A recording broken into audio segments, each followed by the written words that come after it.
Ginoong Ram Revilla, Ginoong Ramon Jolo Revilla III, kinatawan ng unang distrito ng Cavite. Ginoong Ram Revilla, Vice-Gobernador ng Lalawigan ng Cavite. NCEBDE Commander Jeff Rene Nadugo. Ginang Maria Eloisa de Castro, miyembro ng Komisyon ng Pambansang Pangkasaysayan ng Pilipinas. Mga kapwa kong lingkod bayan, mga butihing bisita, at sa lahat ng kasama natin sa pagunita ng araw na ito dito sa bayan ng Kawit at sa iba't ibang panig ng ating bansa. Magandang umaga sa inyong lahat. Sa ngalan ng buong Hudikatura, isang malugod at makabuluhang pagdiriwang na ika-127 anibersaryo ng proklamasyon ng ating kalayaan. Kami ay nakikiisa sa buong bansa sa paggunita ng makasaysayang araw na ito, kung saan kinikilala at inaalaala natin ang buhay, pagpupunyagi at sakripisyo ng mga Pilipinong ipinaglaban ang kalayang tinatamasa natin ngayon. Dito sa dambana ni General Emilio Aguinaldo, iwinagayway ang ating watawat na tila paunang paglalayag ng isang bayang sabik sa sariling kalayaan. Dito unang tinugtog ang marcha ng ating damdaming makabayan na kalaunay naging ating pambansang awit. Ngunit, ang deklarasyon ng ating kalayaan ay higit pa sa mga simbolo na ipinakita noong araw na yon. Ito ay simula ng ating pagmulat bilang isang bayang malaya at ng ating paglalakbay tungo sa kinabukasan na tayo mismo ang magpapasya. Ang kalayaan na tinatamasan natin ngayon ay hindi lamang basta dumating. Ito ay pinaglaban ng ating mga ninuno. Tinis nila ang hirap at ibinuwis nila ang kanilang mga buhay kung kinakailangan. Ang kanilang revolusyon noon ay hindi lamang bunga ng ambisyon. Ito rin ay bunga ng kanilang malalim na pagkakaunawa ng kawalang katarungan na dinadanas natin sa kamay ng mga dayuhan. Ang ating mga kababayan ay inapi, pinaliit at pinagsamantalaan ng ilang may kayamanan at kapangyarihan. At mula sa kamalayan ito, sumibol ang kanilang paninindigan na hindi tayo magkakaroon ng makatarungang lipunan kung hindi tayo mismo ang magpapatakbo nito. Ngayon, 127 taon na ang nakalipas mula nung una nating ipinahayag ang ating kapayapaan mula sa banyagang pamumuno. Ang ating kalayaan ay hindi likhang sining na itinatanghal sa museo para pamahal at pasulyapan natin paminsan-minsan. Dapat ito ay patuloy nating ginagamit upang mapaunlad ang ating lipunan.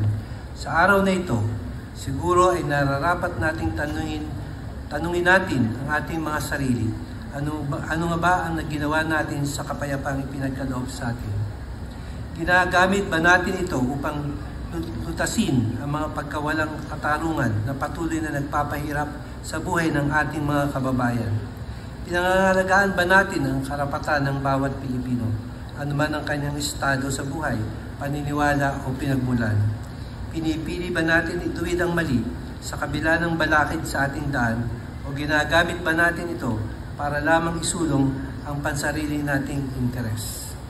Bilang isang lingkod bayan, naalala ko tuloy ang aking pagninilay ang sinabi ng dating Pangulong Manuel L. Quezon na mas gugustuhin niya ang isang gobyerno na pinapatakbo na parang impyerno ng mga Pilipino kaysa isang malalangit na gobyernong pinapatakbo ng mga banyaga.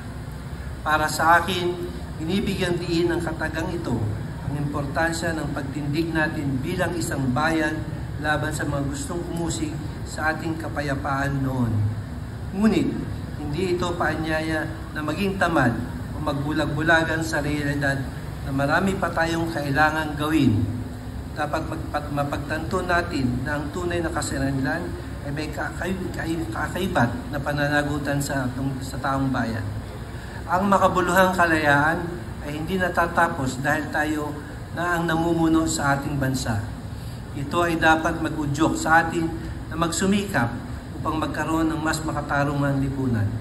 Ngayon, ang karamihan sa atin ay hindi tinatawag na magtaya ng buhay para sa pakikipagdigmaan. Tayo ay tinatawag ng maglakas loob at magkaroon ng di matatawarang dedikasyon tungo sa pagtulong sa mga nangangailangan. Ang ating kalaban ay hindi lamang mga dayuhang nagnanais na sakupin tayo, ngunit ang katiwalian, kawalang pakialam at pang-aabuso na nakikita natin sa sarili nating bakuran. Ngayon, hindi lamang sa larangan ng digmaan makakamit ang ninanais nating pagbabago. Ito ay nakakamit na rin sa mga hukuman, paaralan at kung saan paman kung talagang gugustuhin natin. Ang kalayaan ay hindi isang gantimpalang ibinibigay dahil natapos ang ating pagsusumikap. Ito ay isang layuning araw-araw nating pinagtitibay. Hindi natatapos ang kwento ng ating kalayaan sa kasaysayan. Ito ay nagpapatuloy sa kasalukuyan, hinuhubog natin para sa kinabukasan. Kaya sa araw na ito, tagdiwang natin ang ating kalayaan, hindi lamang sa pamamagitan ng paggaway-gaway ng ating bandila at pag-aalala sa mga nakaraan, ngunit sa pamamagitan din ng pagkilos. Muli nating pagtibayin ang panata na siyang nagluwal sa ating kasarilan. Ituro natin sa ating mga anak, hindi lamang ang pangalan ng ating mga bayani, ngunit ang mga prinsipyo na sinapuso nila, ang pagmamahal sa bayan, ang pagsasakripisyo na sa sariling interes para sa ikabubuti ng nakakarami at ang walang humpay na pagpupursigi upang patuloy na mapabuti ang bansa. Maraming salamat, mabuhay tayong lahat, mabuhay ang Republika ng Pilipinas. Mabuhay! Maraming salamat, Punong